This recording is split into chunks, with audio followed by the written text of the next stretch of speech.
Some sobering statistics there. Well, did you know it could take just seconds of your life to add years to someone else's? That's the message from the Project Life movement as it works with college campuses to register more people to be potential bone marrow donors. A bone marrow transplant can help patients with dozens of deadly diseases, and there is a special need for African American donors. There's actually going to be a recruiting drive next week on the campus of Johnson C. Smith University. I've got some folks here to talk to us about it. Lamont Henson is the school's director for sports information, and Alexandra Dixon with the Student Athlete Advisory Committee. Okay, first tell us a little bit about this event, Lamont. The event is going to be taking place on April 9th on our campus from 10 to 3 p.m. It's just really to try to get more people to come out and register. It's a simple project. They're just going to swab your cheek and get you to fill out a little questionnaire, and hopefully we can save more lives.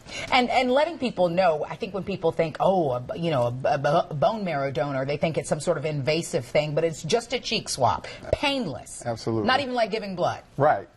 Simple process, and that's what we really want to stress to people. Just come out, be involved.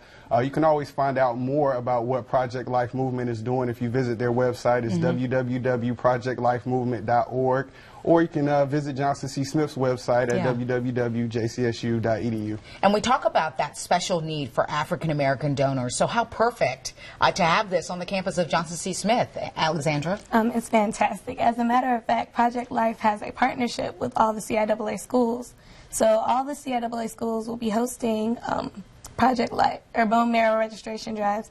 Some have already done so. Johnson C. Smith, as was stated, will have theirs on April 9th.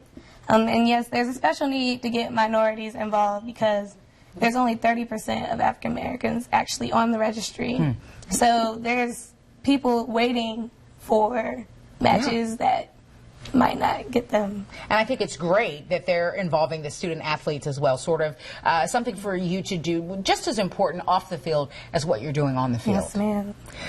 So let's talk about why it is so important, because I think a lot of people think, oh, if it says donor on your license, you know, they have a misconception about what that means if you get into some sort of accident at the hospital. But this is really about something small that you can do that could really help save a life. Yeah, the Project Life movement likes to stress that it's one of the best known secrets or best kept secrets that by doing this registry and getting your cheek swabbed to see if you can be a match, that they're finding cures for different types of cancers like lymphoma and leukemia and things of that nature, sickle cell anemia, stuff like that.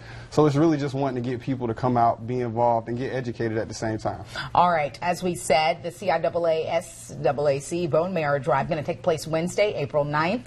Here's the information from 10 a.m. until 3 p.m., in the block area of JCSU's campus. You can learn more, as he said, from projectlifemovement.org. We're also going to put a link on WBTV.com under Web Extras. Lamont, Alexandra, appreciate your time coming out on Monday night. You're Thanks welcome. for having us. Thank you very much. All right. Next on your news.